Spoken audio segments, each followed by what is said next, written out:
This is Balatro just 2 weeks into development. Somehow, LocalThunk, the creator of the game, was able to put this beautiful prototype together in the same amount of time it takes bread to go stale when you forget to eat it. Also, a fun little tidbit, but during this time, the creator didn't even play any poker.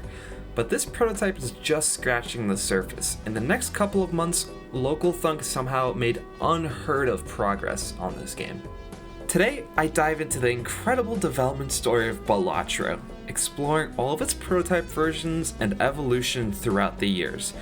Join me as I unravel the cult hit poker roguelike game that took the gaming industry by storm.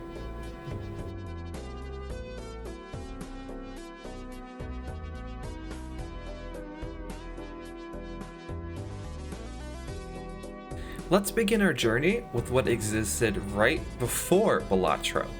Around May of 2021, LocalThunk created a game called Hike, which he said nobody ever played.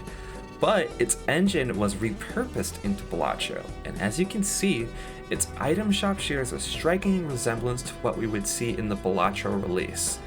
Additionally, this prototype has roguelike elements where you fight increasingly stronger enemies every round and have the option to buy items in the shop during your journey through the gauntlet.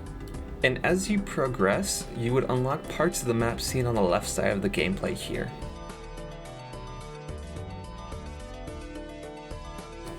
And this is Balatro from December of 2021, just a couple of weeks after the project had began.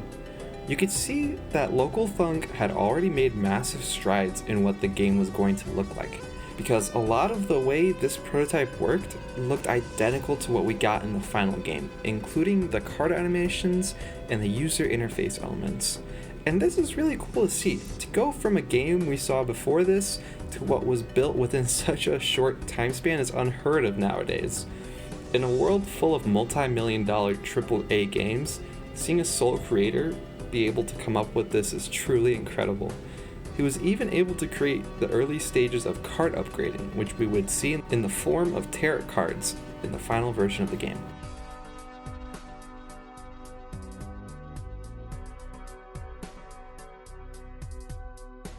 And now we jump to August 2022, which is 8 months after the prototype you just saw. And at this point, the name of the game was not set in stone. In fact, we even have a short list of potential names of the game that LocalThunk was experimenting with.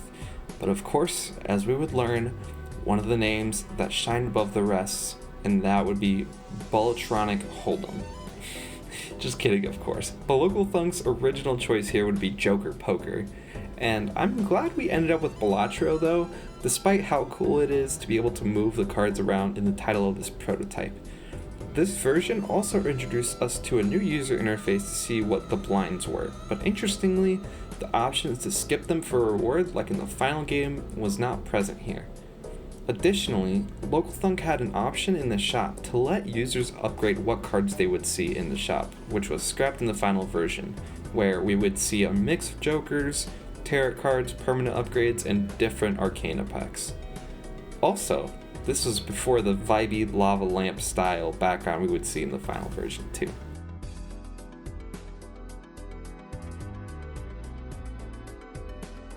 Moving on to the gameplay itself, this prototype looked pretty similar to the final version again, where you would have the ability to discard or select which cards you wanted to, and we could also see more refinement to the animations in this version too. And honestly, even at this stage alone, I think LocalThunk would have had a hit on his hands, since even the core gameplay is unchanged from the final version. But at this point, the name Joker Poker didn't sit right with him, so he went back to his shortlist and went with another name. And of course, as we would know, his choice would be Balatro.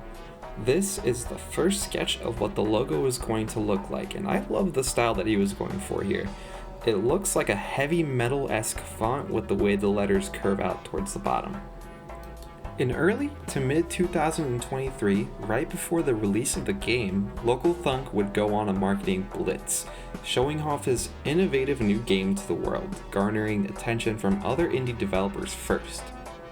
A lot of people showed interest in the game right off the bat, and we wouldn't have to wait too long to play the game, because in June of 2023, he would launch the public open beta of Balatro on Steam with absolutely no expectations of anybody playing it.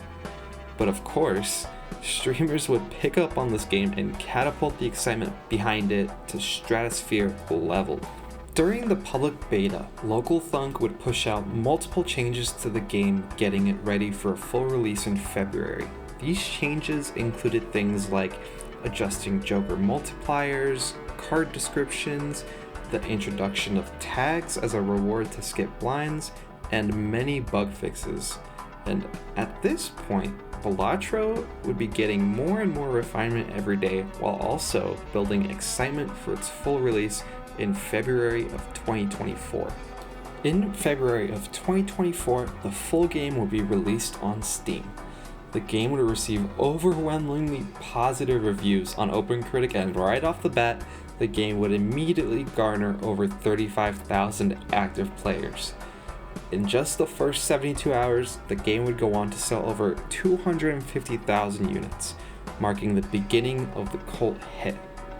But within a couple of weeks of going on sale, the game would gain some controversy. In certain regions in the EU, the PEGI rating system would reclassify Balatro's age range from 3+ to 18+, citing that the game contains prominent gambling imagery and materials.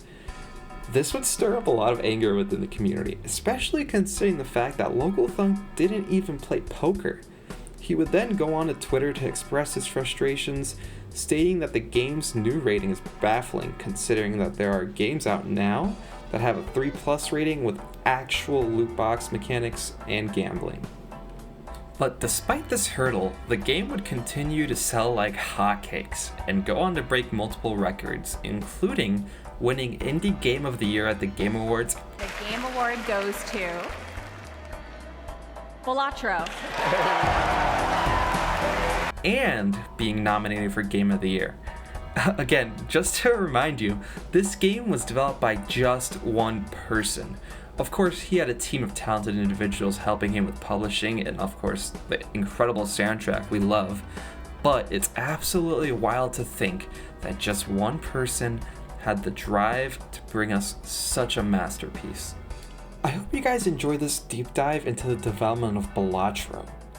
If you guys enjoyed this video and want to see more like this in the future, please subscribe to this channel. I've been really enjoying making these videos for you recently, and of course had tons of fun making this one for Balatro. And if you have any suggestions on what games I should cover next, please let me know in the comments down below. And now that I'm done recording this video, I'm gonna go back to my current run in Balatro. Thank you.